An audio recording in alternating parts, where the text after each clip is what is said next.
विश्व प्रसिद्ध सूर्य मंदिर, उंगेश्वरी माता और देवकुंड के इस पवित्र भूमि के हम नमन करीते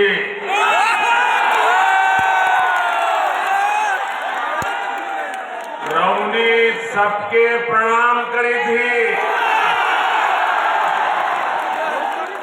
भगवान भास्कर के कृपा रहुआ सब पर बनल रहे। साथियों, औरंगाबाद की धरती अनेक स्वातंत्र सेनानियों की जन्मस्थली। ये बिहार विभूति अनुग्रह नारायण सिंह जी जैसे महापुरुषों की जन्मभूमि। आज उसी औरंगाबाद की भूमि पर बिहार के विकास का एक नया अध्याय लिखा जा रहा है। आज यहाँ करीब 21,500 करोड़ रुपए की विकास परियोजनाओं का उद्घाटन और शिलान्यास हुआ। इन परियोजनाओं में रोड इंफ्रास्ट्रक्चर से जुड़ी कई परियोजनाएं हैं, इनमें रेल इंफ्रास्ट्रक्चर से जुड़े काम भी हैं और इनमें आधुनिक बिहार की मजबूत झलक भी है। आज चले आपके पास। आज यहाँ आमस दरभंगा 4 लेन कॉरिडोर का शिलान्यास हुआ। आज ही Danapur Bihta 4 lane elevated road का शिलान्यास भी हुआ। पटना रिंग रोड के शेरपुर से दिगवारा खंड का शिलान्यास भी हुआ और यही एनडीए की पहचान है। हम काम की शुरुआत भी करते हैं, काम पूरा भी करते हैं और हम ही उसे जनता जनार्दन को समर्पित भी करते हैं। ये मोदी की गारंटी है। ये मोदी के गारंटी है। आज भी भोजपुर जिले में आरा बाईपास रेल लाइन की नींव भी रखी गई है। आज नमामि गंगे अभियान के तहत भी बिहार को 12 परियोजनाओं की सौगात मिली है। मुझे पता है बिहार के लोग और खासकर औरंगाबाद के मेरे भाई बहन बनारस कोलकाता एक्सप्रेस वे का भी इंतजार कर रहे हैं।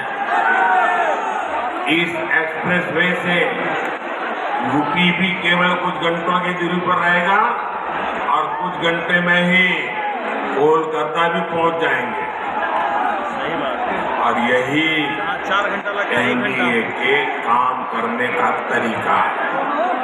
बिहार में विकास की ये जो गंगा बहने जा रही है, मैं इसके लिए आप सभी को, बिहार वासियों को बहुत बहुत बधाई देता हूँ। साथियों, आज बिहार की धरती पर मेरा आना कई मायनों में खास है। अभी कुछ दिन पहले ही बिहार के गौरव कर्पूरी ठाकुर जी को देश ने भारत रत्न दिया। ये सम्मान पूरे बिहार का सम्मान है।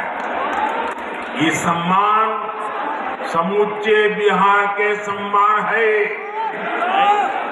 अभी कुछ दिन पहले अयोध्या में रामलला के भव्य मंदिर की प्राण प्रतिष्ठा भी हुई है।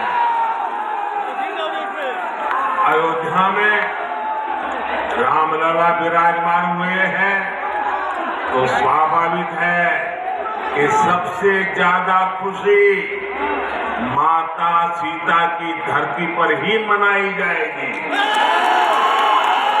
रामलला की प्राण प्रतिष्ठा को लेकर बिहार जिस आनंद में डूबा, बिहार के लोगों ने जैसा उत्सव मनाया, रामलला को जो उपहार भेजे, मैं वो खुशी आपसे साझा करने आया।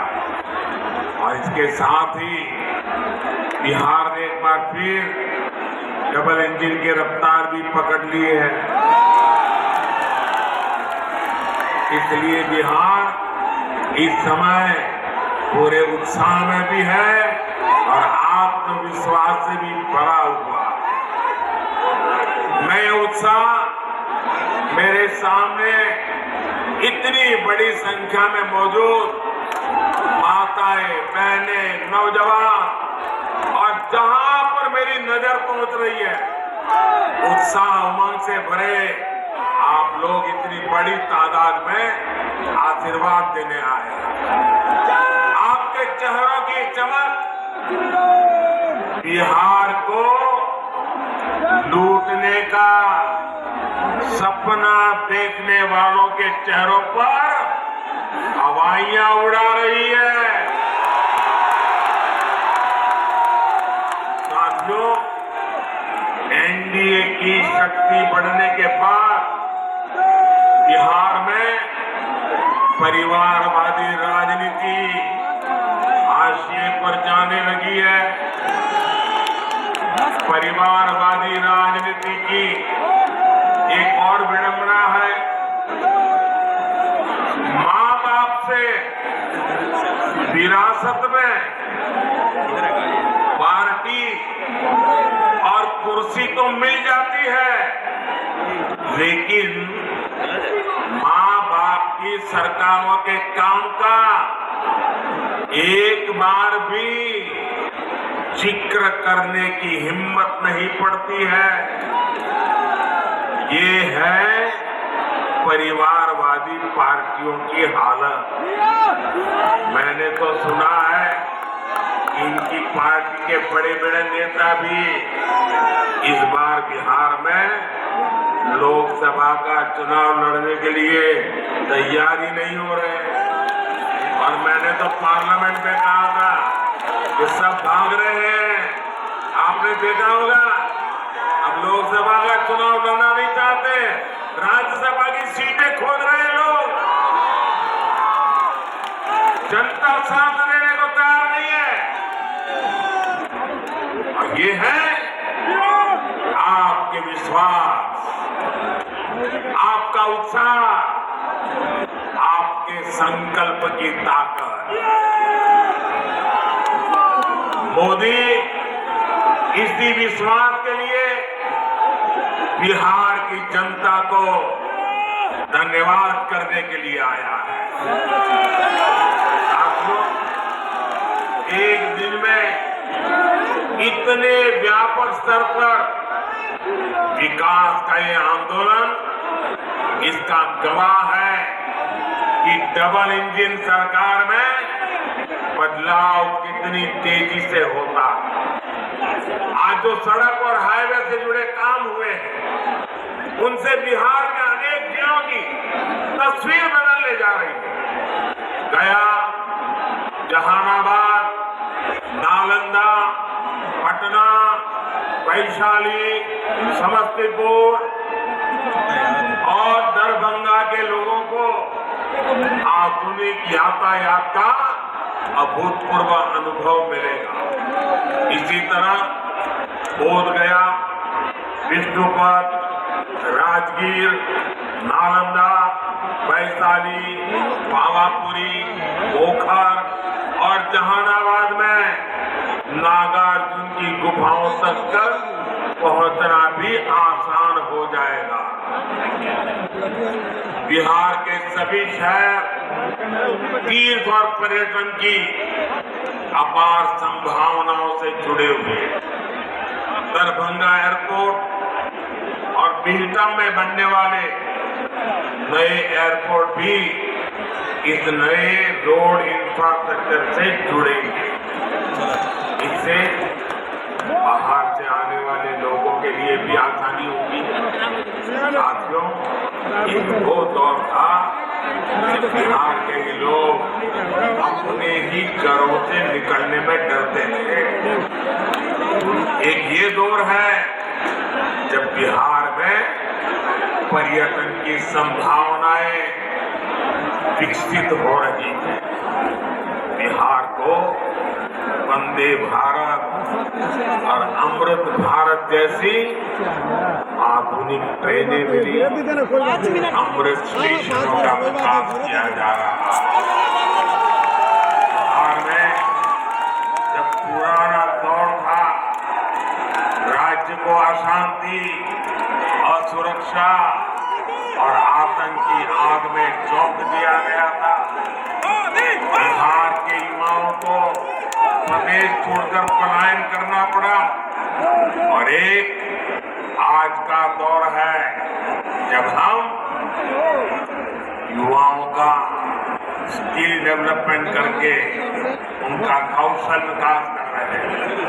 बिहार के हस्तशिल्प को बढ़ावा देने के लिए हमने 200 करोड़ रुपए की लागत से बनने वाले एकता मॉल की नींव रखी है। ये नए बिहार की नई दिशा, ये बिहार की सकारात्मक सोच है। ये इस बात की गारंटी है कि बिहार को हम वापस पुराने उस दौर में नहीं जाने देंगे। बिहार आगे बढ़ेगा जब बिहार का गरीब आगे बढ़ेगा। बिहार तब आगे बढ़ते जब